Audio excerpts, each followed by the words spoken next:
اعوذ باللہ من الشیطان الرجیم بسم اللہ الرحمن الرحیم انما بے شک مثل الحیات دنیا کی زندگی کی مثال کماء جیسے کہ مثال پانی کی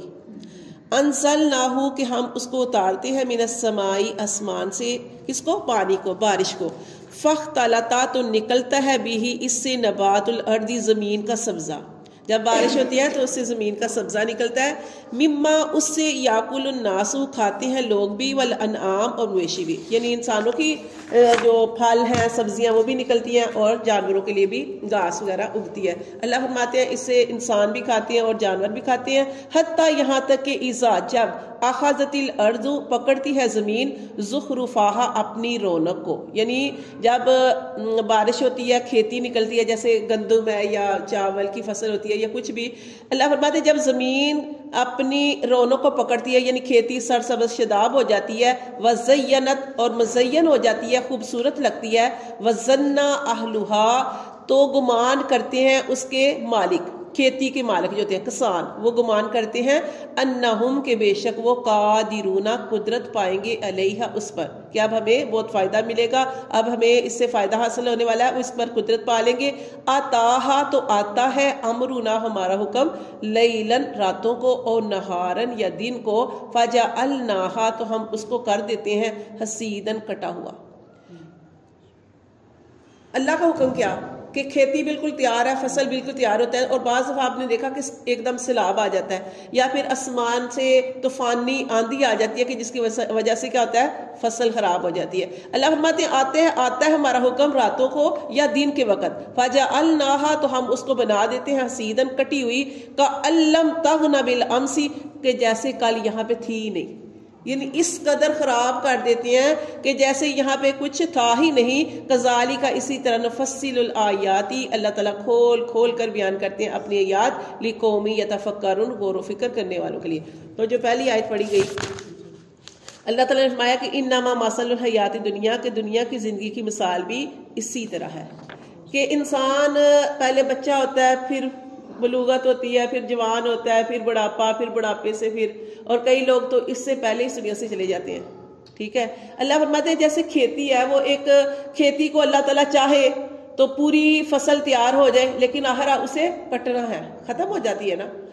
تو اللہ تعالیٰ فرماتے ہیں انسان کی زندگی بھی ایسے ہی ہے، ٹھیک ہے، کہ جو بھی اس دنیا میں آیا اس نے یہاں سے جانا ہے، اس لیے اللہ تعالیٰ نے یہ مثال دی ہے کہ جیسے کھیتی کٹ جاتی ہے ایسے انسان نے بھی اس دنیا سے جانا ہے۔ اور پھر یہاں پہ جو آخری آیت ہے یہاں پہ بتایا گیا کہ ایسے ہو جاتی ہے جیسے وہ فصل یہاں پہ تھی نہیں، ایسے انسان بھی ایسے ہو جاتے ہیں جیسے ہم اپنے دادا پردادا نانا پر، یعنی یہاں تک تو ہمیں نام یاد ہوں گے، دادے کا نام یاد ہوگا، نانے کا نام یاد ہوگا، لیکن اس سے اوپر جاتے جائیں تو کہاں یاد ہے، کہ گویا نام لینے والا بھی نہیں رہتا، ایسے ہی ہے نا۔ تو یہاں پہ اللہ تعالیٰ فرماتے ہیں کہ انسان کو اس سے سبق حاصل کرنا چاہیے، یہ غور و فکر کرنے والوں کے لیے بہت بڑی نشانی ہے کہ انسان کو کیا کرنا چاہیے، اس دنیا میں رہ کے آخرت کی تیاری کرنی چاہیے، کہ کوئی جتنا بھی پیار کرتا ہے نا ماں باپ تک کر لے گا، یا دادا دادی تک کر لے گا، نانا نانی تک، اس سے آگے مطلب کہ پھر آہستہ آہستہ وہ نام لینے والے بھی نہیں رہتے، اور ایسے ہو جاتا ہے کہ جیسے وہ اس دنیا میں کبھی آیا ہی نہیں تھا۔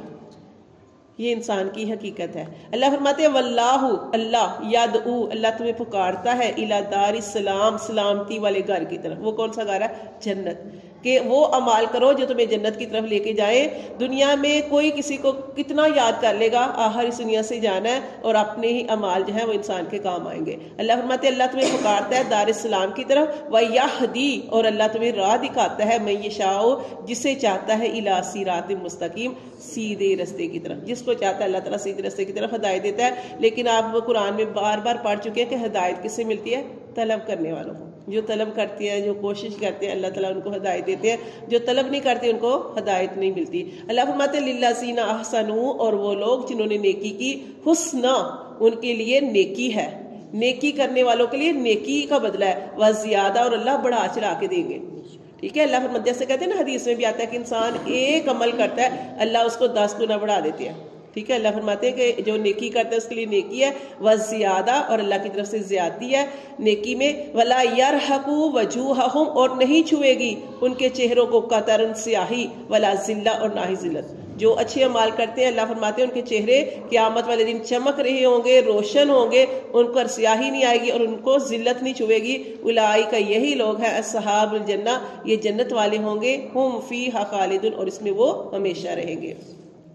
ساتھ ہی اللہ تعالیٰ نے ذکر کیا ان لوگوں کا جو برے عمل کرتے ہیں، والذین، اور وہ لوگ کسبوا السیئات، جنہوں نے کمائی برائیاں، جزاء بدلہ، سیئات برائی کا، بمثلھا اس کے مثل۔ اگر دنیا میں جس نے برائیاں کی ہیں اس کا بدلہ اسے برا ہی ملے گا، اور اللہ فرماتے ہیں وَتَرْحَقُهُمْ ذِلَّةٌ، اور قیامت والے دن ان کو ذلت کا سامنا کرنا پڑے گا، اچھائی ہوگی ان کے چہرے پر، ذلت۔ مَا لَهُمْ، نہیں ہوگا ان کے لیے، من اللہ، اللہ کے علاوہ، من عاصم، کوئی بھی بچانے والا نہیں۔ اگر رحم کرنے والا ہوگا تو صرف اللہ ہی ہوگا، اللہ کے علاوہ کوئی بچانے والا نہیں ہوگا۔ کَأَنَّمَا أُغْشِيَتْ، گویا کہ ان کی مثال ایسی ہے کہ ڈانپ لے گی ان کو، وجوہہم، ان کے چہروں کو، قطعاً ٹکڑا، من اللیل، رات کا، مظلمہ، اندھیری رات کا، کہ ان کو کوئی بھی روشنی نظر نہیں آئے گی۔ اللہ فرماتے ہیں کہ ان کے ذلت اور سیاہی ہوگی۔ اولئک، یہی لوگ ہیں اصحاب النار، جو ساتھی ہوں گے آگ کے، ہم فیہا خالدون، اور اس میں وہ ہمیشہ رہیں گے۔